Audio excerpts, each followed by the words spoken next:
Good morning, and welcome to the 45th Annual Governor's Conference on Energy and the Environment. Before we get started, we have a couple administrative instructions to share with you. All attendee microphones are on mute and your cameras are off. For our panelists who are with us, we ask that you please keep your microphones muted and cameras off until you are presenting or answering questions during the Q&A.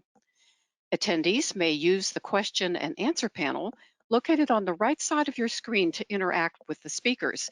Simply enter your question and send it to the organizers. If you are joining from an iPad or other digital device, click on the question mark at the top of your screen to enter your question. The Q&A is monitored by a conference team member who will engage discussions with the presenters at the end of each session. We will get to as many questions as possible during the Q&A portion during each session. A transcript of all the questions will be made available in a follow-up email to the conference. And next week, you will receive a conference survey via email. We welcome your feedback and hope you will take a few minutes to complete the survey.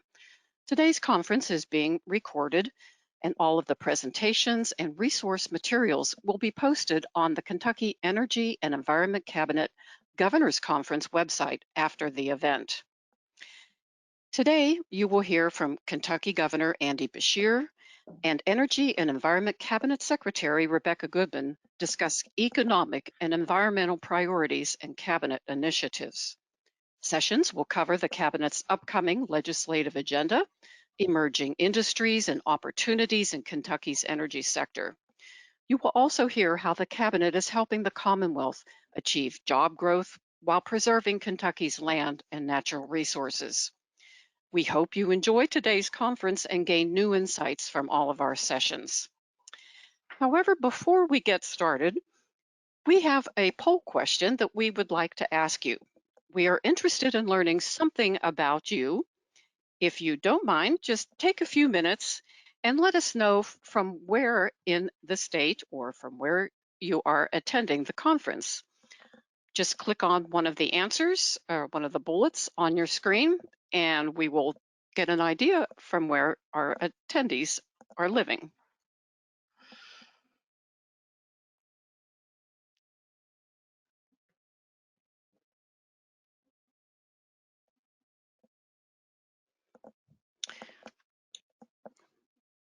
As you can see, the choices we have are Western Kentucky, Eastern Kentucky, the Bluegrass region, Southern Kentucky, or other.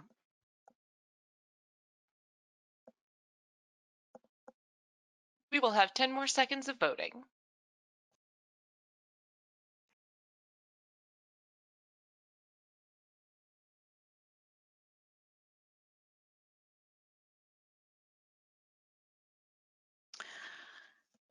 And the results are now on screen.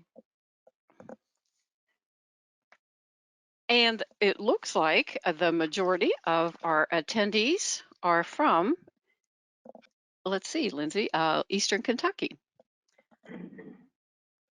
Well, thank you so much for taking a moment to let us know something about you. And we always like to know from where our audience is attending.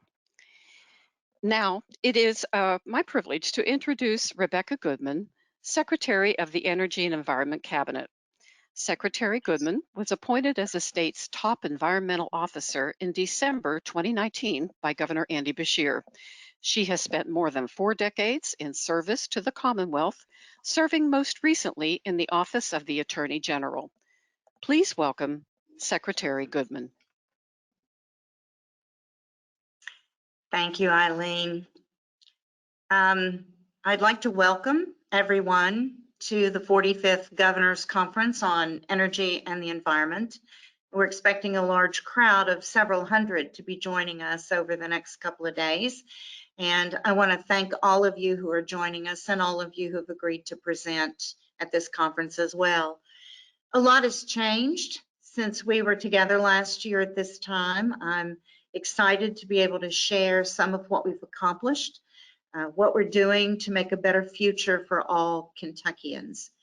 Today and tomorrow, you're going to hear from experts in business and government whose work demonstrates how energy and environmental issues are changing business models in ways that are moving the state forward. In 2 half-day sessions, we'll share cutting-edge ideas about how we're beginning to think of and develop and use energy sources, and how those new approaches are leading to more jobs, a better environment, and healthier and more prosperous state. You're going to hear about economic development opportunities springing up within sustainable agriculture, new approaches to brownfield redevelopment, renewable energy, and the use of technology to make us more transparent and more efficient. I'm especially delighted to share with you the Cabinet's progress on important issues such as energy affordability and environmental justice. In addition, we're going to look ahead to environmental issues that might be important in the upcoming legislative session. You'll hear 2 remarkable speakers, Senior Advisor to the Governor, Rocky Adkins, and Dr. Serenity Wright, who is the Director of the Gatton Honors Pathway Program and Co-Director of Diversity, Equity, and Inclusion at UK.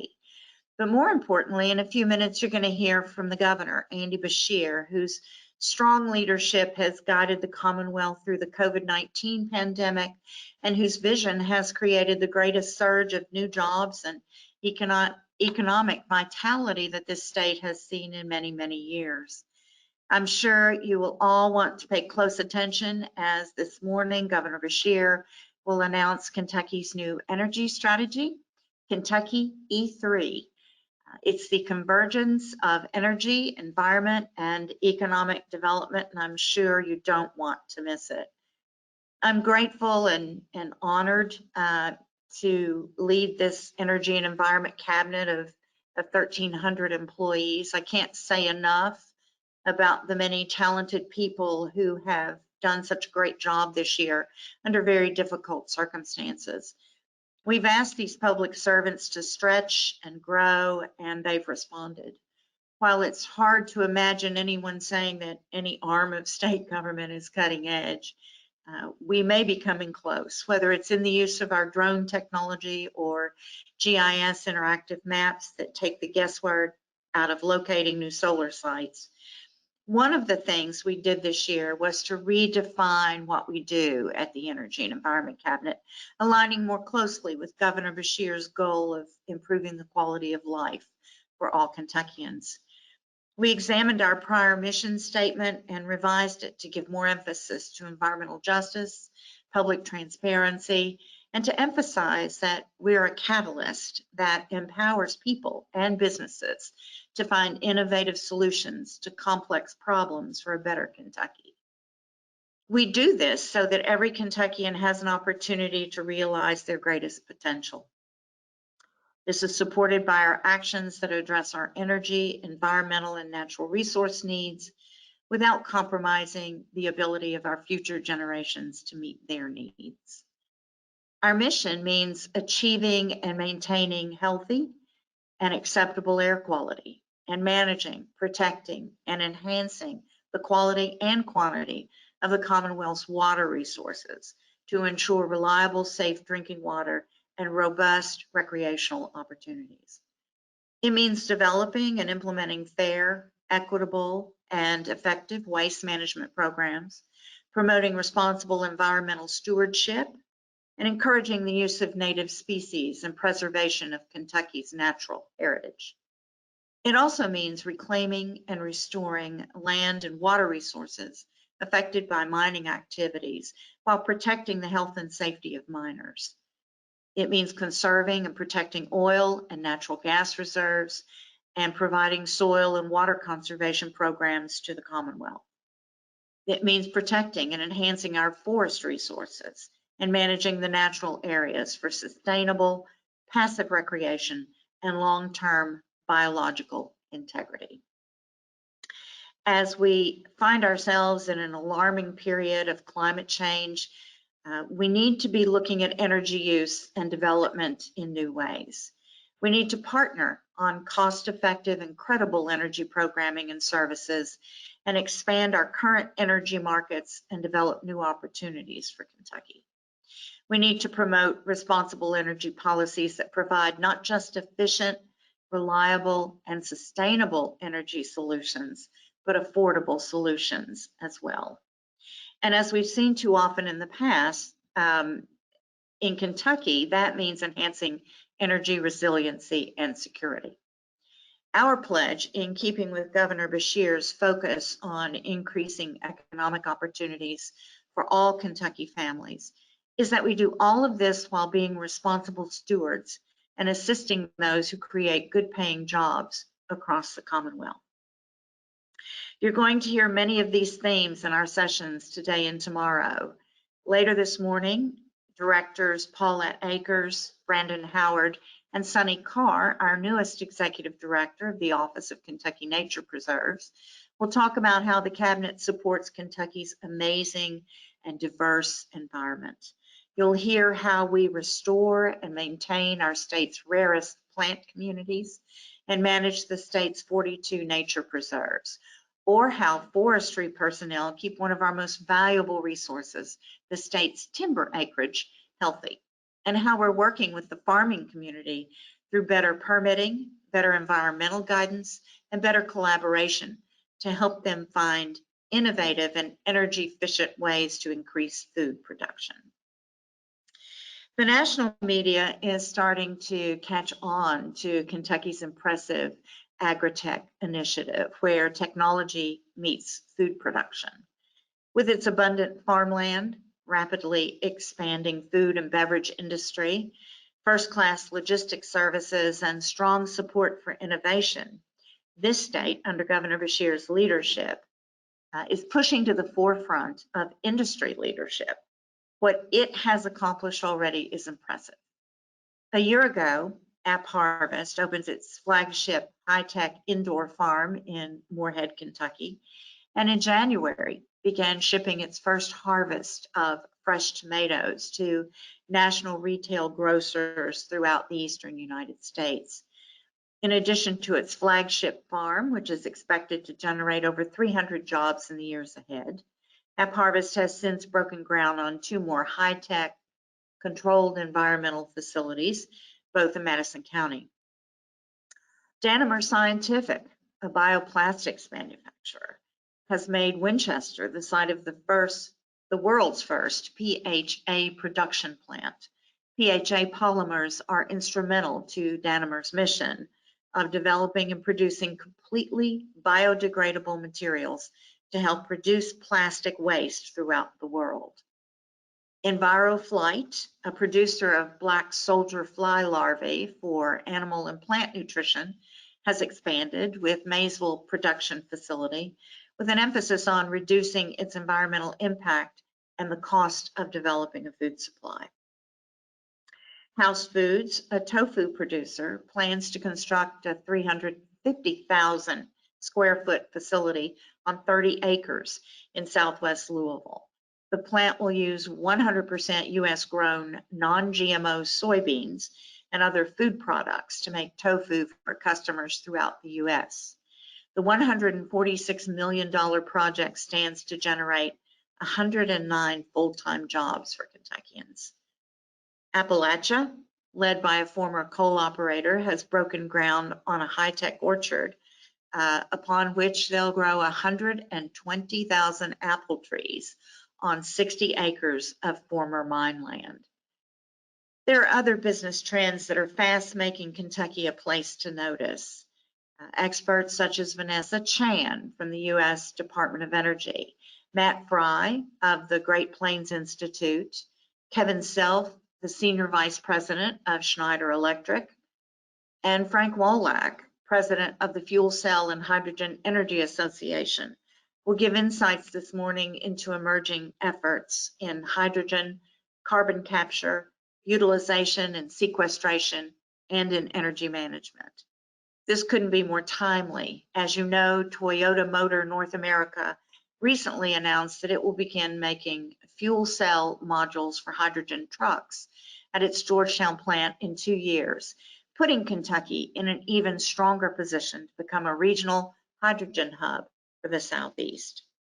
The Commonwealth is ready, we're willing, we're able to manufacture the products for a sustainable economy, providing the fuels, including hydrogen, for a new energy economy. Then Senior Advisor Rocky Adkins will close the morning session by discussing the importance of our critical infrastructure, especially in Eastern Kentucky, where our coal communities have been disproportionately impacted, and how they should be front and center for the potential $1 trillion in federal funding coming for infrastructure improvements. Those joining us tomorrow morning get to hear about why we have to get better at anticipating, adapting to, and recovering from disasters and changing economic conditions. We're lucky to have Nika Barnard and Sabrina Sims of the Federal Emergency Management Agency, Region 4, Kimberly McKay and Scott Moss of the United States Department of Agriculture. Also joining us will be Shane Barton, Downtown Revitalization Coordinator from the University of Kentucky, and Allison Smith, the Assistant Director of the Office of Advanced Planning and Sustainability with Louisville Metro Government. Then you'll hear from Cabinet leadership, Department for Environmental Protection Commissioner Tony Hatton and our Deputy Commissioner Amanda Lefevre, Public Service Commission Executive Director Linda Bridwell, the Division of Mine Reclamation and Enforcement Director Jim Ward, Division of Oil and Gas Director Dennis Hatfield, and Justin Adams, the Director of the Division of Abandoned Mine Lands, will bring you up to speed on important developments in their areas. You're going to hear about solar applications, net metering for residential electric customers, the state of coal bankruptcies, continuing PFAS studies conducted by the Cabinet, funding abandoned mine land reclamation, the AMLR program, and the state of orphan oil and gas wells in Kentucky. You won't want to miss the session that follows that highlights new technologies and tools, including the many uses of drones, how operational dashboards are making your drinking water safer, and how the Agriculture Water Quality Handbook has become a must-read with farmers. The conference is going to close with a special treat. Dr. Serenity Wright of the University of Kentucky will share her vision of how equity, diversity, and inclusion have become such important touchstones for businesses and universities and for the Cabinet itself. Why it is that we all need to rethink how we understand bias and the ways in which it affects all our interactions. Equity, inclusion, and diversity has become a virtual part of our Cabinet's mission. We're actively deploying an EJ framework across the Cabinet so that everything we do, from permitting to education to policy, will be done through the lens of equity and justice. Environmental justice is the fair treatment and meaningful involvement of all people, regardless of race, color, national origin, or income, with respect to the development, implementation, and enforcement of our environmental laws, regulations, and policies. It means that no group of people should bear a disproportionate share of the negative environmental consequences resulting from industrial, governmental, and commercial operations or policies because of their race, color, national origin, or income. It also means that the public should have an equal opportunity to participate in and affect agency decisions about activities that may affect their environment or their health. So how are we implementing EJ? We're creating an agency structure that institutionalizes environmental justice in the Cabinet. And that means placing environmental justice goals into all agency strategic planning. It means training employees in the community. It means increasing community engagement to empower members to access environmental data in person or online about their own communities. We know that communities that have borne a disproportionate share of environmental hazards often have the fewest resources and thus pay the greatest proportion of their incomes for energy. In Kentucky, the average energy burden is about 3%. However, in some regions, that number exceeds 10%. In June, our Office of Energy Policy held the Cabinet's first stakeholder group meeting on energy affordability. It's partnering with Kentucky Stats, to do a comprehensive, first of its kind study of energy affordability across the Commonwealth. More than 40 stakeholders from state government, business, and nonprofits attended that first meeting and have since broken into smaller groups around policy, data, education, and outreach. At the Cabinet, our focus is now on finding solutions where environmental issues intersect with job growth. For instance, we're working hard to find green solutions to the 96 million gallons of stillage produced from distillers' grains each year. Bourbon has never been more popular, but for every gallon of bourbon produced, approximately 10 gallons of distilling byproduct is left over. Beef cattle can only eat so much of it, and there are transportation, spoilage, and land application issues. So we've been working with stakeholders to solve these issues. Almost a year ago, we held a virtual distillers grains forum where we opened the discussion of the issue with the distilling industry, agricultural groups, environmental groups, and the state's economic development cabinet to start the conversation and work toward a proactive solution. Meanwhile, Team Kentucky's been encouraging problem solvers, inventors, and entrepreneurs to offer solutions. We put out a call and we've received more than 40 ideas from teams. 6 of those teams are now going to compete in a reverse pitch for prizes while giving 5-minute pitches at the 25th Distillers Grains Symposium next week in Louisville, and I can't wait to hear them. We're also looking forward to passage of the federal infrastructure bill that will reauthorize the existing abandoned mine lands program for another 13 years, providing approximately $9 million a year for the abatement of Kentucky's historic mining hazards. The legislation also includes more than $11 billion for the reclamation of historic coal mine hazards across the nation, of which Kentucky is anticipated to get approximately $77 million per year for the next 15 years. That would be a real shot in the arm for those parts of our state that really need it. And now it's my great pleasure to introduce our next speaker to you, the man who's been guiding the Commonwealth through the continuing battle against the coronavirus and is overseeing one of the greatest economic booms in Kentucky's history. Governor Beshear came into office with a very clear focus to improve wages, to make health care available to all Kentuckians, to ensure that every student has access to a quality education, to save our retirement accounts, and to set an example of leadership through transparency and accountability in government. The governor's thrown himself into building Team Kentucky, a Commonwealth that's focused on the common good. Last month, he recently announced the single largest economic development project in the history of the Commonwealth, as Ford Motor Company and SK Innovation will build 2 electric battery plants in Hardin County, Kentucky, investing a record $5.8 billion that will create 5,000 jobs and places Kentucky at the forefront of the automotive industry's future. This year alone, the governor has announced over $8.7 billion in total planned investment and 12,000 full-time jobs in private sector, new location, and expansion projects across the coming years. In July, thanks to strong fiscal management by the Beshear administration, the state's budget office reported the Commonwealth ended 2021 with a surplus of over $1.1 billion.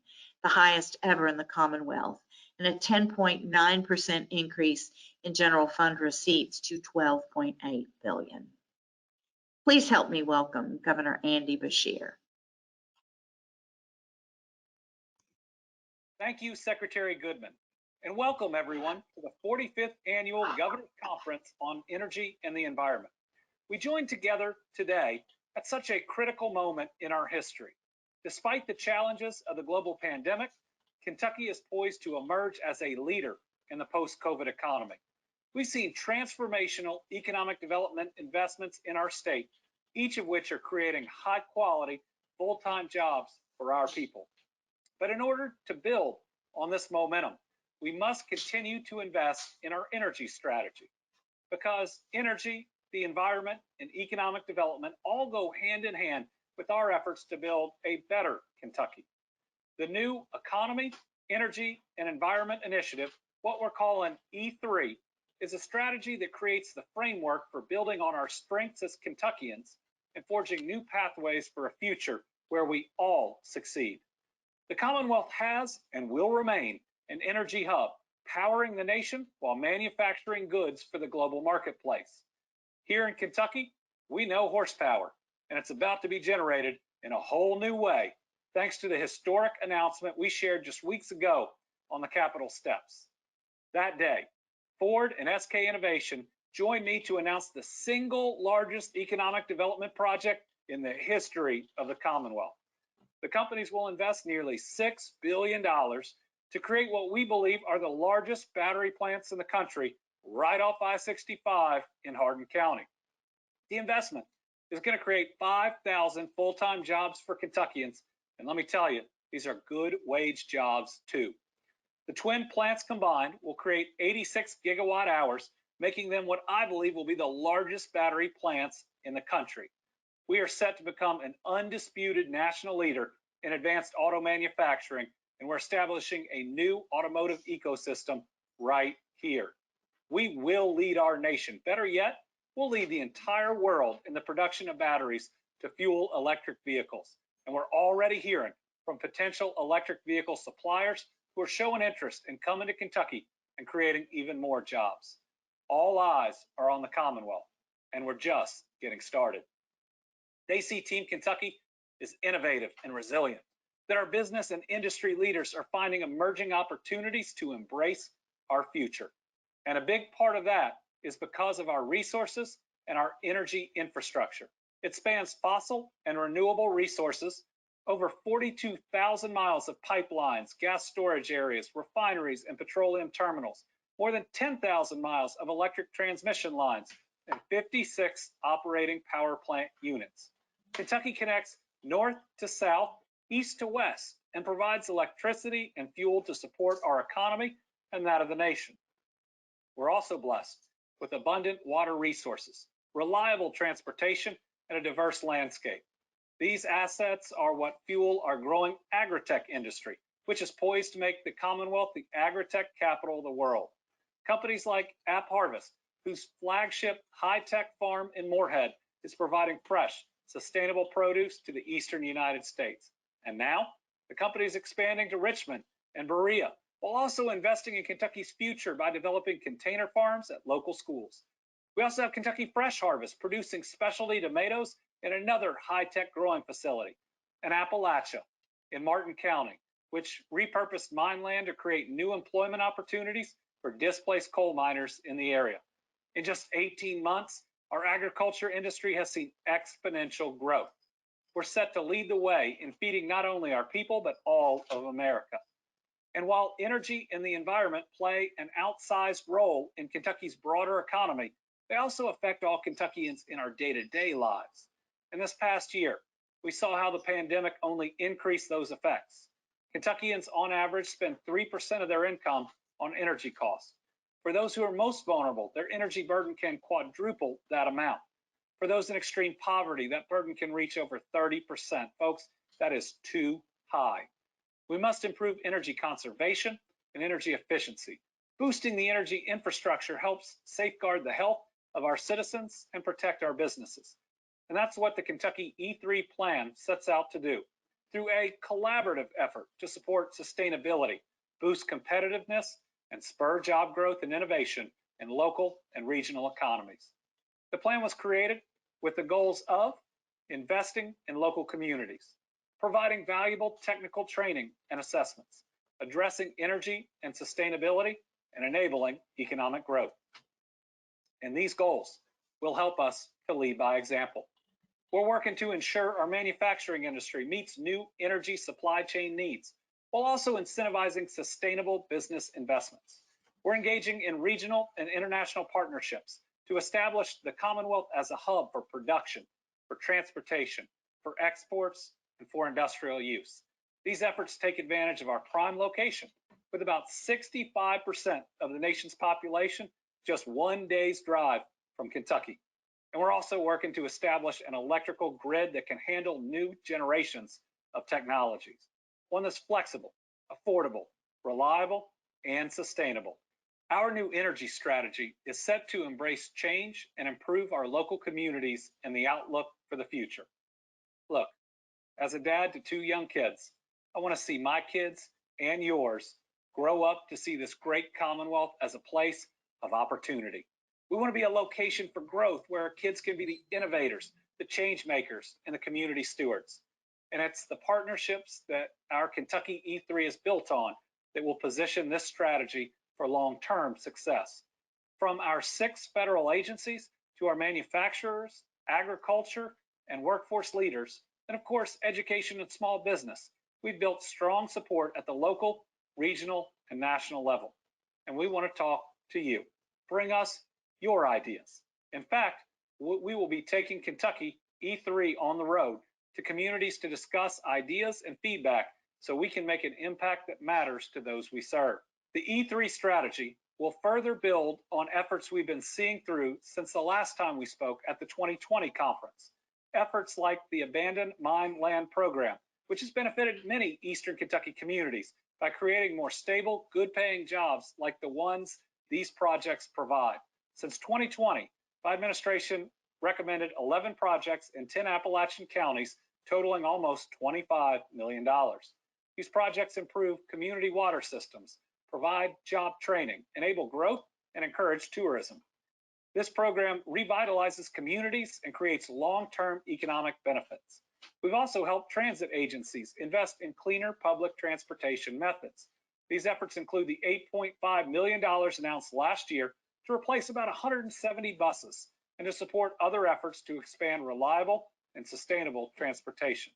The work not only will help improve air quality and health for our people, it will also help provide better service to our fellow Kentuckians who rely on public transportation for their critical needs, like work, school, or doctor's appointments. Security, stewardship, and resilience are at the heart of Team Kentucky, and our energy resources must reflect these values. And all of you at the Energy and Environment Cabinet are helping to see these values through. Thank you for all the work you do, along with the Public Service Commission, to ensure our people have the resources to keep the lights on, water flowing, and fuel supplied. Everyone on Team Kentucky has a role in shaping our future and our energy future. And folks, our time is here. Our future is now. And because of you, tomorrow looks brighter than ever before. Together, we're bringing prosperity to every corner of the Commonwealth, where our people can live full, healthy lives for generations to come. Thank you.